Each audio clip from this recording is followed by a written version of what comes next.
gars yi maa ngi leen nuyu di leen jaar Adamo yow laay waxal Cheikh Yérim Seck génn di yàq sa der di wax naan ay Adamo li ma ko doon doyee maanaam mooy bu mu ne saagaate mun ma fayu ma fay Adamo mu saagaal ma. wax dëgg yàlla nag war ngaa assumer ses responsabilités. ay waa ji de ay Cheikh Yérim Cheikh Yérim bii noo ko mën a waxee Adamo yow lu mu dee réew mi am nga fi nawle Sogo Noy si sa nawle la Kaliphone sa nawle la Ameth Cissé sa nawle la Awaskiti sa nawle la Nabou Daal sa nawle la kon respect encore une fois la Cheikh Yérim war a jox waaye toog Sénégal gépp toog mu naan Adamo dama koo fay pour mu may saagaal.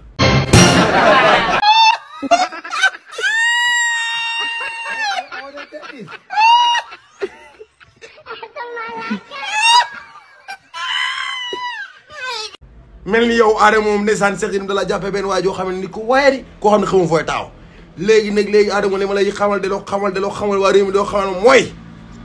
attaque. wax dëgg yàlla nag war ngaa assumer ses responsabilités. Adamo attaqué loo xamoon biccel ci kaw taawal bul bàyyi dara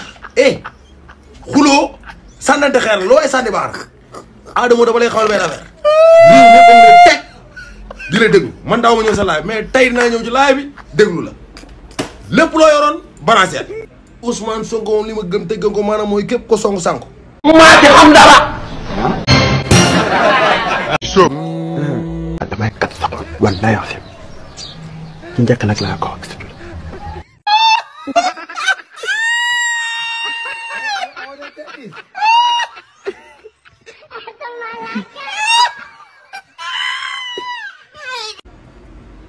léegi Adamo saa da laa sosal nee na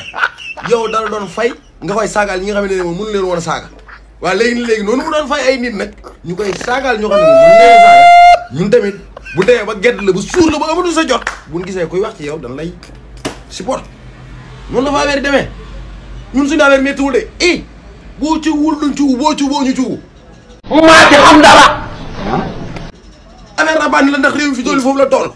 comme réew léegi affaire ay wuyu yi dafay am ak yooyu yor sam xaay di fayee nii ñu lay wax ni lay wax yu ñaaw ba tax yaa ngi di Cheikh Yérim di yàq sa der Adamo yàlla na seytaane xeeb doole lu seytaane yokku mu jël déggoo ma de Adamo taxawal nga dëggal sa bopp Adamo attaque mbir yi noonu la demee xuloo la waxal dalu ñaaw la dalaa sosal génneel nga wax dëgg yàlla nag war ngaa assumer ses responsabilités. y a pas de réserve Adamo bëcc lépp ci taawal loo xamoon tegal ci taawal gaa yi nga taxaw di la xool nan tega ay vie ngay wër ak yooyu tegaa Cheikh Yérim yaay comme day sos ak yooyu ñun amul jotam ci projet bi lañ nekk ñun dañoo focus léegi comme day wër di sos ak yooyu ba jékki-jékki ba dal ci yow nag fi toll nii xoolal la balle dans ton camp Adamo attaque lu waay xamal moroomam ci lu ñaaw béy acca na ko daal déggoo ma de geeru wëyu la Adamo gaa yi lay xaar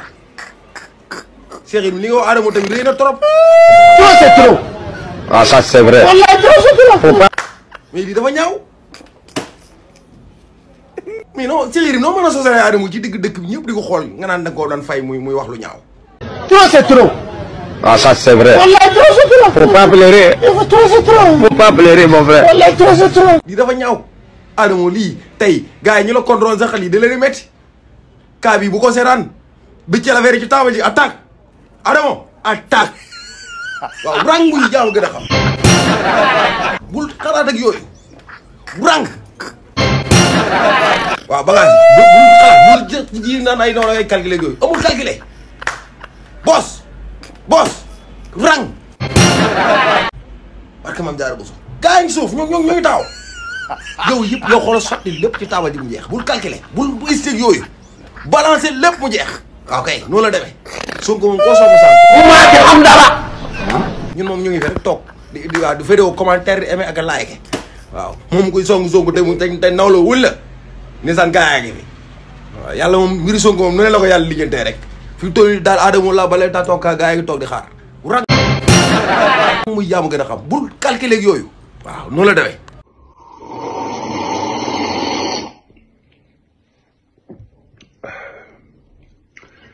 sant Seydina Ousmane mu sell mi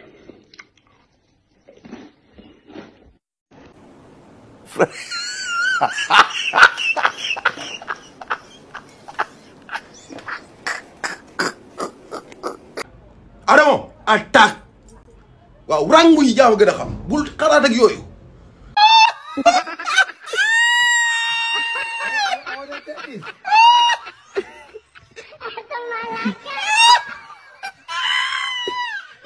noonu li jaayam dee na ci ginnaawam la moo tax ba émotion boobu la ñuy jéem a dawal ay patriote dugal nañ leen ci kaso bi seeni doom juddu seeni ginnaaw bañ ngénte leen ñu def 1 an ci prison ba seen doom yi mën a dox mën a wax ñu téye leen ci kaso yi Babacar Ndiaye mii nekk tey député dem na prison jabaram ñu annoncé ko ne jabaram dafa nekk en état jabaram am doom ci ginnaawam bànneexu bàyyi ci doom ci ay caaxaanu képp ñu téye ko ci prison bi nii est-ce que dawaloon ngeen émotion boobu noonu naan ay Babacar bi jabaram mi ngi ci biti mi ngi sentir nangama san wala leneen est-ce que da ngeen ko wax am na ay patriote Ibrahima Gueye nay leer la xaw ma kan yaayam décédé na ci ginnaawam am koo xam ne yaayam décédé ci ginnaawam papam décédé ci ginnaawam magam benn bi mu amoon décédé ci ginnaawam moom mu nekk cundum ñu bàyyi ko ci prison bi am na benn boy boo xam dafa jógewoon étranger la dafa ñëw jour bi mu wàccee Sénégal cëpp ci sol Sénégal dañ ko jàpp jël ko yóbbu ko biir fële biir camp pénal déggul olof déggul dara ba bañ koy génnee kaso ah ok kooku moom parce que néew di doole la moom dañ ko war a bàyyi gars yi xam nga mooy loolu gars yi sacrifié ko def ko lu ko neex Sénégal daal émotion la ñu bëgg a jàppee lépp quoi boo defee say loo xool daal dañuy xool ne yaayam dafa gàtt dafa njool dafa xees yaayam daa màgget dafa feebar déedéet gis nga yoon la nit ku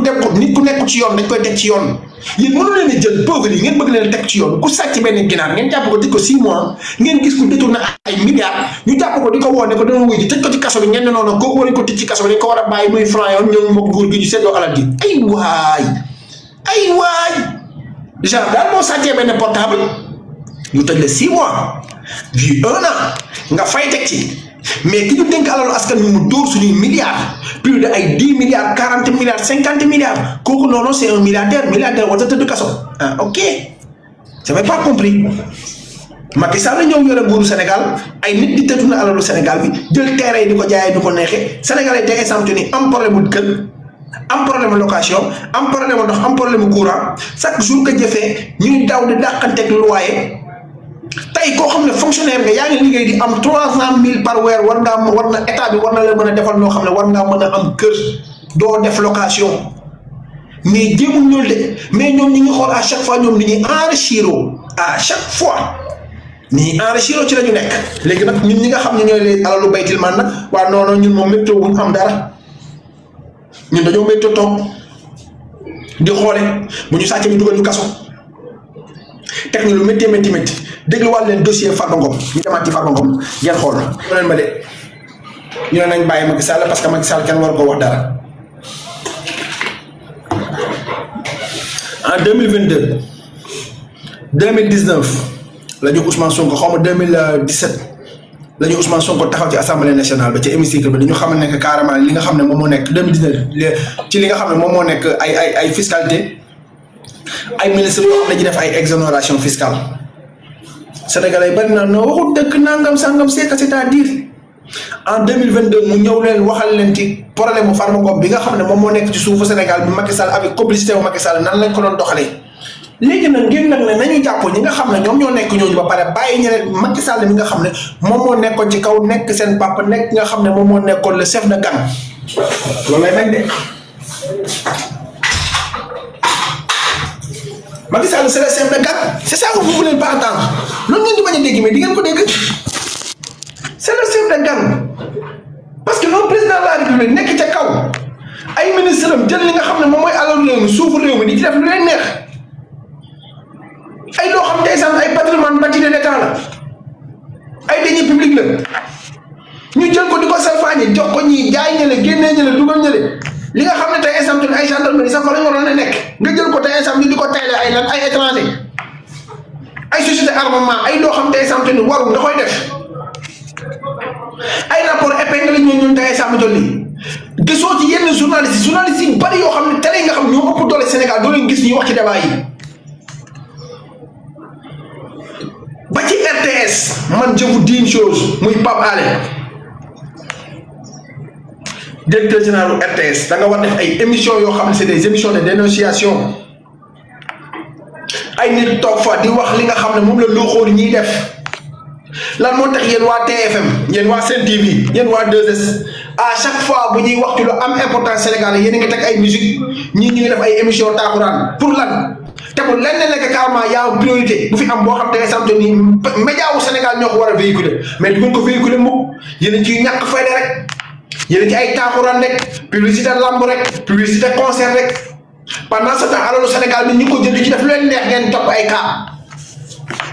diw def na nangam non c'est que c'est-à-dire organe xaalis Sénégal bi moment boobu noonu am na ko jël di ci def lu ko neex suufu Sénégal bi am na ñu ko jël di ci def lu leen neex bu Farba Ngom dem daggee fële jox ay étranger fële Mame Mbaye Niang jaare fële détourné ay milliards côté bee def ci dëkk bi rek tudduñ ci benn néew di doole ne néew di doole bi ca la bokk déedéet ay boromi daraja ñiñ doon saaga ndax ñun tekkiwu leen dara moo tax da ngeen a iñaane nit ñi yéen da ngeen a nangam soxor ngeen def kii ndeyam daal liggéey kii baayam daal liggéey yéen seen i baay liggéeyul ay doxandéem ngeen du ngeen gat saaga ñu wax ñu lu ñu neex ñu ne mukk fi ñu toog ne ah ndeke ñun suñ day liggéey de parce que day bu liggéey kon léegi daal day bu liggéey moo koo xam da ngay toog di teg ay dil daal yor say millions yor sa kër gu rafet yor sa oto bu nice ba pare nag am sa jabar yi mool waa kay nekk ci dëkk bi di yaataa yombe ku la ñaan nga may ko ku la xool sax nga jël ko may ko nga may ko xaalis ok organe tey ay samito ni ñoom ñëpp ci ay juj njaj lañ ñëwoon ànd ak ay doomu président ak ay doomu ministre jàpp alalu Sénégal bi def ko seeni moomeel xaaral ma tafal leen fii man duma taf kenn li nga xam ne moom moo nekk information laay indi waaw du man de ku ne compte la kii du man de binduma lii de musuma koo bind du samay bind te tàmm ngeen di wax nag naan non dañuy sosal nit ñi dañuy nangamal nit ñi sama yoon nekku ci man damaa am ay sources yu leer nañ ku ma ne xoo ma tegale li nga xam moom moo ci table yàggoon bi wane leen carrément nii la demee fii kuñ fi woo bu mu leen bett de ku fi doon toog depuis 2019 2020 2021 ñu rey doomu aadama yi di rey doomu jàmbur yi ñu ne mukk fu ñu toog waxuñu pippe wuñ moom bu ñu waxee ni naan Sall ngaar lam toole buuru gade yaa fi nekk Amadou Sall dafa war a jàppale baayam loolu mooy lu normal man mu fekkoon man la sax damay jàppale sama papa te sa papa nekku ci dëgg waaw tey nag dem leen ngeen wuy ji ñun bañuñ kenn suñuy gaayaan ngeen mais dëgg moom la yàlla bëgg bu ñu tollee ci waxante dëgg nañ taxaw waxante dëgg bu taxawante dëgg jotee nañu taxaw waxante dëgg ñun nag néew di doole yi nag nañu neutre nañu maandu perka bi du maa leen siyaar bu baax a baax ñun néew di doole yi nañ maandu ñun ñoo dàq jënd ticket concert ñun ñoo dàq jënd ticket arène ñun ñoo dàq tey exemple jënd ay t-shirt fan si club ñun ñoo dàq dem di buuxante ci buntu kër yi di ut ay dédicace ak ay nangam ak sangam ñoo ko dàq te yoruñ dërëm dañuy liggéey ba ngoon gi jot ñu jël xaalis dem jëndee ko ay ticket soirée wala ticket ko jëndee ko ticket concert wëndeelu mbaay bay bëgg a dee buñ paree ñu jox leen ko ñoom ñu wëlbatiku jël li nga xam ne ñun moom la ñu war a dund wala ñoom la ñu waroon a defaralee suñu avenir ñu jël ko waat séddoo waat ko en même temps li ñu jël di ci toppalaat ay tuutee tuuti dañu waxante dëgg yàlla dëgg la bëgg képp kuy naafeq nag ñëwal nga wax ma lu la neex amul problème man damay gérer amul benn problème képp kuy naafeq ñëwal saaga ma ñëwal dal sama kaw ñëwal wax ma lu la neex amul problème man garaawul de l'essentiel en est que kenn du ma woo l'essentiel en est que kenn du ma woo waaw kenn du ma woo aduna mu solo barki billahi wallahi aduna mu solo gis nga képp kuy doomu aadama naka fexe ba li ngay am as néew na la doy sa kàddu gi nga yor bu la ci kenn fayale bor bu la ci kenn lebal bor bul ci leb kenn buñ ci jox kenn nekkal ci dëgg rek te yàlla tax ñoom ñoo fi nekkoon démb yor milliards yi di dal suñu kaw di ñu ñàkkal fayda di ñu saaga du ñu wax lu leen neex ay mouton ngeen ak ay xaj ngeen ak ay mbaam ngeen ak ay nangam sangam ngeen tey ñun ñu ngi ni toog ñun ñoo doole ñun ñoo toog tey di wax lu ñu saf ñun ñoo am droit de ñun ñoo am droit beneen bi ci des mooy Thierno Alassane Sall dégg naa la nga naan non jaragul ma fa dem kan moo la fa woo yow li la woo wuy si ba pare yow li ñu la woo demal nga wuyu ji Thierno Alassane Sall demal wuyu Jean Michel daf ci am ay dossiers yoo xam ne daf la cee woo lu tolloo ci valeur 60 millions ak Farba Ngom bi waxoon ne jël naa gën a leeral li nga jël li la jox lan la ñun loolu la ñuy wax. il lance des plaintes s'il n'a pas de preuve je m'en fous nañ lancer plainte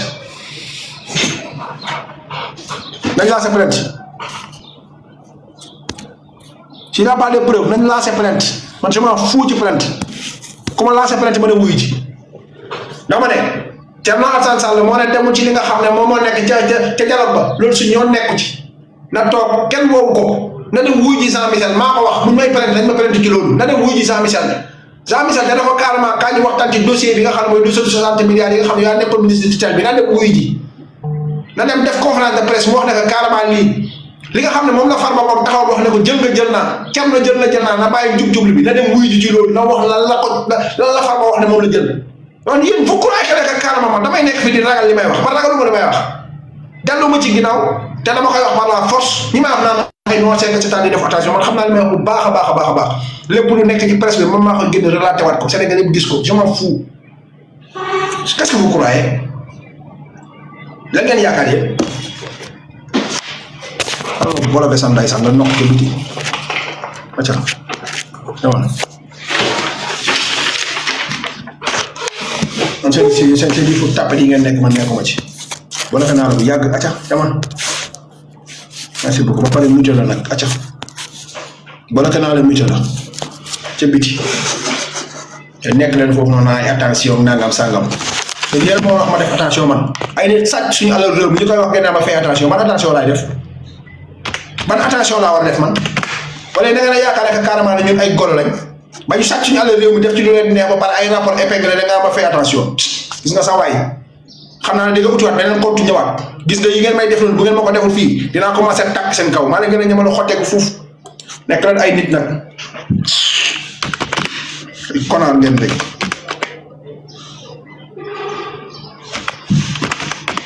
Sénégal yi moo tax du avancé mukk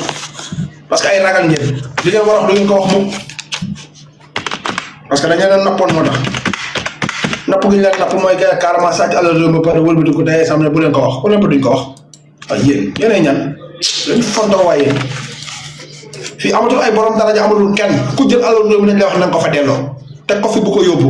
ku nar a jël alalu askan wi jël ko di ci def lu leen neex dañ koy delloo force waaye yéen quoi le problème ñii ñoom ñooy ñan ay politiciens yoo xam ne toog li ñu napp nekk na ay sàcc rek jàpp alal réew mi di ko détourné di ci def lu leen neex jël suñuy terrain di ko sàcc di ci def lu leen neex buñ paree ngeen naan ay non fais attention ban attention laay def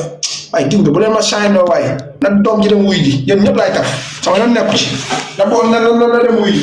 na beneen débat boo xam ne c'est inutile débat bu ñàkk fay la boo xam ne amul bopp amul genn ay non dañuy porter plainte dañuy jël ñi saaga den porter plainte yéen ñi wax ne que carrément da ngeen porter plainte yéen xanaa xamul ne yéen encourage ñuy saaga Ousmane Sonko yéen a toog ci télé bi ñuy saaga Ousmane Sonko ñu wax leen ngeen nekk carrément c'est la démocratie liberté d'expression yéen a ko wax de yéen a wax liberté d'expression kon boobu nekkee liberté d'expression ngeen mën a ànd ak moom mais bàyyi la ñu nekk liberté d'expression à la fin c'est quoi le problème liberté d'expression kay liberté d'expression la rek ngeen di defal ay saagakat bëgg di bañ ay saagakat pour lan ku la ma kay ngi nii moo dàq saaga day ñëpp am ñaay ji béy ñoo fi dàqoon a saaga ñëpp Matar Gueye xam nga Matar Diop mi nekkoon ci assemblée nationale ñoo dàq saaga ñëpp après tey ngeen bëgg ñoo gëm la ñu ko kaawa yéen da ngeen a baax bëggu leen saaga te yéen a jàpp saaga di dëkk ak ñoom Macky Sall la gën a bëgg kuy saaga fuuf parce que moom mi nga xam ne moom moo dem jële ji ki nga xam ne mooy Souleymane Jules Diop taxaw fi jàpp kilifa diine yi saaga leen wax ne que carrément kilifa diine boobu dafay naan ay whisky moo ko njëkk a wax du ñun de suñu wax de te Souleymane Jules Diop mu bokkoon na ci ñi gën a jege Macky Sall toog ca digg palais ba jokkoon ne conseiller Macky Sall la te moo dàqoon saaga kilifa diine kilifa diine bu ne waxal la lu rëy déggoon naa vidéo boo xam ne ay sant ci sëñ Modou Kara la doon wax beneen bi ci Signor sëñ Abdou Signor ci la doon wax te ko nga jokkoon palais papaay Barthélémy Dias a ngi nii jàpp ay nit di leen def lu ne est-ce que ñooñu wax nañ ci barki démb nga ni ñoom kii di ko sax ñoom comment dirais-je kii waay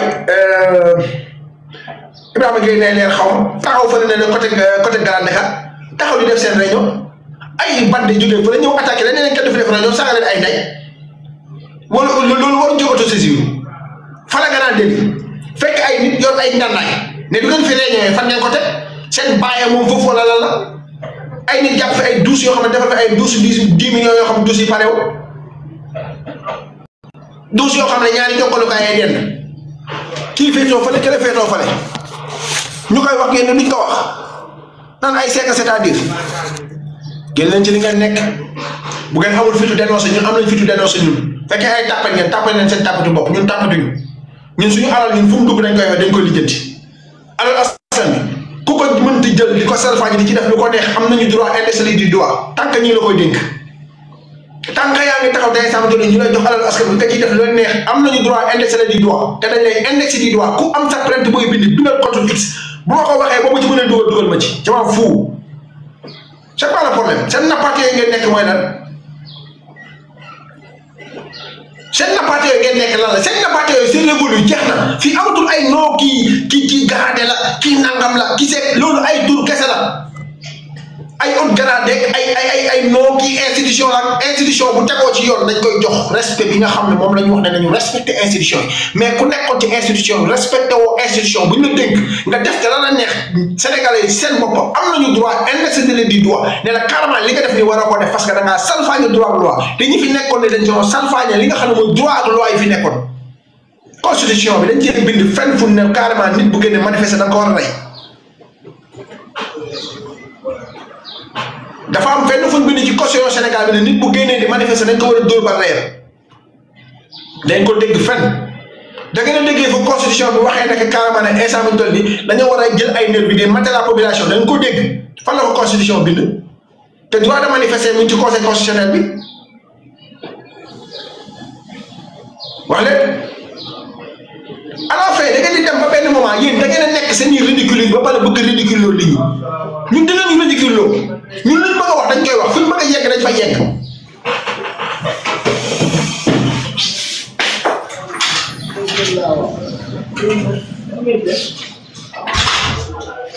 seen ridiculisme bi ngeen nekkee ridicule leen mais ñu mun leen ñëw ridicule loo quoi ñun luñ bëgg a wax dañ koy wax te mun nañu koo tere wax à la fin da ngeen dem ba benn moment da ngeen naan ñàkk fayda ba pare bëgg a ñàkk loo fayda nit ñi Sénégalais yi bu leen gën tënk ci ay non kii autorité la boo ko waxalee boo amul preuve ku ci def lu mu war a def mu leen nekk carrément li mu def teg ko ci yoon wala ñu dénkul ko dañuy public ay rapport épinglé leen wala justice woo leen ñu daw dem am ngeen droit wax ci moom man de ci ñëpp laay wax Amadou Sall lañ koo convoqué woon tey kenn gisu ko.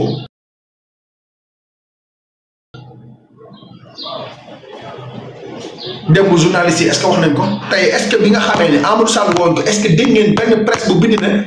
Amadou Sall à la une dañ koo convoqué pour mu ñëw ci dossier Farba bi ñëwul gisoo benn média bu ko bind ah bu ko ci bindee de ay sous-titre lay doon ku ko ci bind sous-titre nga ko def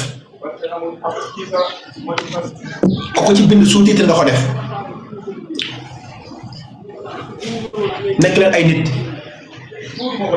te ngeen respecté doomu aadama yi ngeen respecté sénégalais yi respecté conscience su sénégalais yi yéen juru leen nit ñi jëru leen nit ñi moomu leen nit ñi duñ leen jox alalu Sénégal bi ngeen ci def lu leen neex duñ leen jox alalu Sénégal bi ngeen def ci lu leen neex jël ko jox ko seen i militants ak seen i frères ak seen i sœurs seen i famille enrichir ci xaalisu Sénégal bu bëri wëlbatiku ne tey ay rapport épinglé leen ñun sénégalais yi suñu biir ñooy s'entretuer or que nag ñoom ñi nga xam ñoo sàcc alalu Sénégal bi ñu ngi toog ci seen mbalaxal mandat yéen di leen di yónni yéen ñi nga xam tey samte yéen ay sénégalais comme man di dundandoo métit bi nekk Sénégal di fay courant di fay ndox di fay électricité bu weer bi dee balaa weer bee dee fekk yow examte ni say ravitaillement boo ko jëndee jox mère beeg paa beeg sa soxna si xaalis doo denc amoo sax terrain boo xam ne yaa ngi koy tabax normal parce que lañ lay fay ci salaire doyu la lan moo tax lañ lay fay ci salaire doyu la parce que salaire bañ la war na fay ña nga xam ne ñoo la war na fay sa salaire boobu noonu ñu ngi sàcc xaalis boobu noonu tax na tey exemple ne sénégalais mënu ñoo am salaire bu baax tey Sénégal tey chauffeur war na mën a am salaire bu 500000 chauffeur Sénégal war na mën a am salaire bu 500000 sans taxe sans rien du tout keneen kuy liggéey beneen liggéey am nga woon droit tey comme français ni ñuy amee ay salaire ay 2000 euros ay 1500 euros ñu amee ko noonu parce que ñoom tey exemple ne organisé wu ñu ñoo xam ne utiliser nañ seen i ressources ak seen xel moo xam ne amuñ benn ressource mais utiliser nañ seen xel yi moo xam ne samte mën nañoo yegg foofu noonu ay chômeurs yoo xam ne liggéeyuñ sax dañuy dem bay fay ay xale ndaw ay xale tubaab yi dañuy jox pension alimentaire ba koy jox xale yoo xam te ay samtu nii dañuy judd ba nit ñi amee 18 ans dañ leen koy fay am na ñu bari fii nii mën nañoo témoigner loolu wax leen ko yéen ñi nga xam ne am ngeen ay doom Europe ñoo xam ne ay européens lañ wax leen man am na ñoo xam ne ay chômeurs lañu est-ce que du ñuy fay seen i doom wala yéen chômeurs yi nga xam ne yéen a déposé tey wala tey exemple nii seen contrat jeex ci kii ba amaatu leen liggéey est-ce que tubaab bi ñu leen fay ba ngeen di am liggéey wax leen ma est-ce que loolu war na mën a am Sénégal dañu am ressources yu ñu ko fay.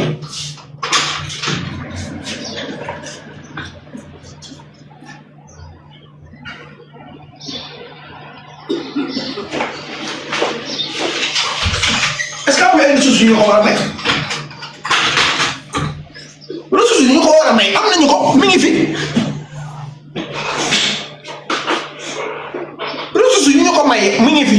Ngagne Demba Touré ngi nii li nga xam ne moom mooy or bi nekk Sénégal nee nañ kenn du ko génnee Sénégal fii lañ ko ci recycler ko defal ko fii Sénégal utiliser ko ba pare bu ñu amee lu ñu importé ñu doog koo importé macha allah Ngagne Demba Touré dina fay ba 18 ans Baye Fallou Sonko dina fay ba 18 ans lu leer merci beaucoup waa Europe parce que ñooñu tey exemple dañoo xam li ci doomu aadama dañoo bëgg doomu aadama mais xool leen am na benn audio boo xam ne dafa génn ma déglu ko damaa tiit tubaab yi ne instant bi toll nii pour ñu maintenir Afrique que mu bañ a développé am na nenn loo xam ne loolu la ñu war a mën a def muy lan déglu leen audio bi bu baax déglu leen. Si vous vouliez empêcher l'Afrique de devenir une superpuissance, vous n'auriez pas besoin d'inventer une nouvelle stratégie. Le plan a déjà été écrit, testé et perfectionné au fil des siècles. Vous commenceriez par vous assurer que l'Afrique ne s'unisse jamais. Le moyen le plus simple de le faire est de maintenir les gens divisés selon des lignes ethniques, tribales et religieuses. S'ils commencent à travailler ensemble, rappelez-leur les griefs passés. Ravivez les vieilles blessures, financez les mouvements séparatistes, maintenez les différends frontaliers non résolus. Assurez-vous qu'à chaque fois qu'ils font un pas en avant, ils en font deux en arrière parce qu'ils sont trop occupés à se battre entre eux.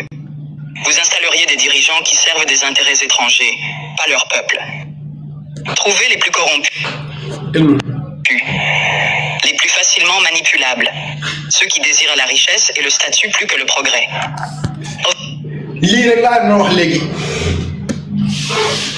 ñoom dañuy ñëw Afrique jël ñi nga xam ne essentiel seen xel yi ñoom dañ koy use pousse leen ci à ce que ñoom seen développement personnel à chaque fois parce que Aliou Sall bi ci développement personnel am ci la nekkoon naka lay def ba am kër yi rafet naka lay def ba topp xale jigéen ñi naka lay def ba am oto yi rafet naka lay def ba nekk ci dans un confort boo xam ne li jëntu ko sans moom mu xool progression wu Afrique de ni muy demee progression wu Sénégal ni muy demee de mais duñ ko def diviser ñu ci côté religion. Tijaan bay gën xaadir bi xaadir bay gën laayeen bay gën murit bi ñu installé loolu suñu bopp yi ñun ñu dem ba yaakaar ne loolu la ñu diviser wu benn deuxièmement mooy ñu xool ñi nga xam ñoom ñoo gën a corrompu ci dëkk bi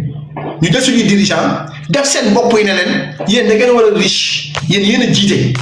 yéen da ngeen di fexe de telle sorte que yéen richesse bi ni ngeen ci bénéficier woo ngeen di garder population bi ci naka nga leen def ba diviser leen ba boo soxlaa benn affaire rek am na foo koy jaaree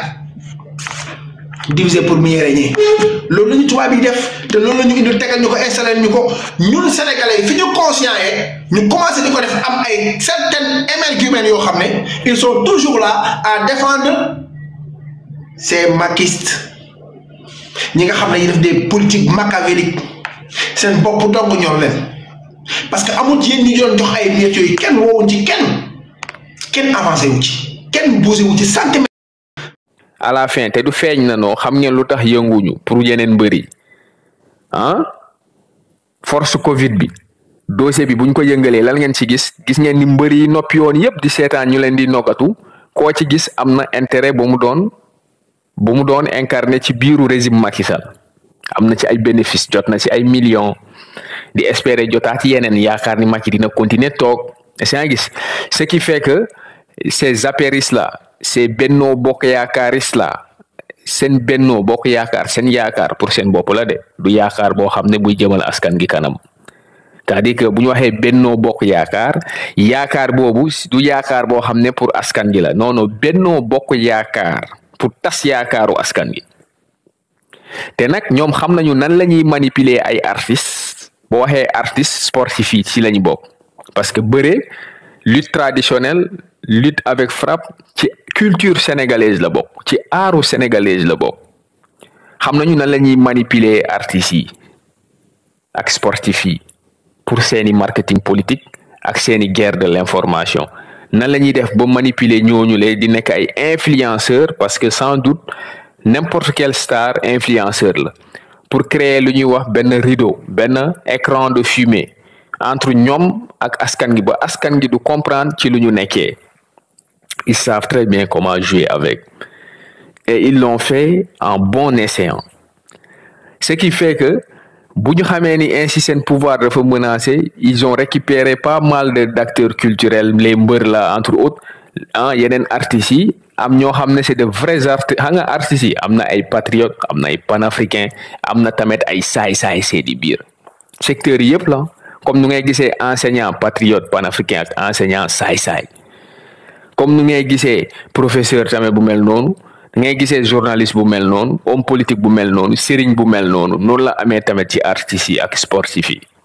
ñoo xam ne intérêt personnel rek la ñuy doxee seen intérêt rek seen intérêt rien que leur intérêt au-delà de leur intérêt doo leen fa gis ce qui fait que